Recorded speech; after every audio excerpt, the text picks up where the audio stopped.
असं आहे की मी ऑलरेडी कंटेम्पची नोटीस महानगरपालिका इतर सर्व लोकांना मी पाठवलेली आहे।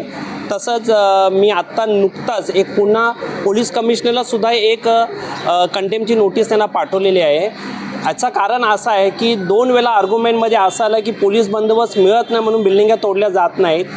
तर ह्या आत्ता नोटीसची प्रोसेस माझी पूर्ण संपलेली आहे आणि आत्ता पुढच्या आठवड्यातच मी आता आव्हान याचिका दाखल करतो आहे आणि ह्या 65 इमारती निश्चितपणे तुटणार म्हणजे तुटणार, कारण इथे कुठल्याही कारण हा निश्चित कोर्टाचा अपमान झालेला आहे। त्यामुळे कन्सर्न ऑफिसर लोकांवरती सुद्धा ॲक्शन होऊन आणि बिल्डिंगा सुद्धा तुटल्या जाणार आहेत। सरकारने GR काढून ज्या पद्धतीने हे जे केलेलं आहे उदय सामंत यांनी भूमिका घेतली, हे सर्व लॉलीपॉप आहे। कोणीच काही करू शकत नाही, कायद्यापुढे कोणाचाच काही चालू शकत नाही आहेत। फक्त इलेक्शनमध्ये च्या आत यांना या बिल्डिंगा वाचवायच्या आहेत आणि नंतर हे तोडणार, अशी कुठलीच प्रोसिजर नाही कायद्यामध्ये का बिल्डिंगा वाचू शकतील।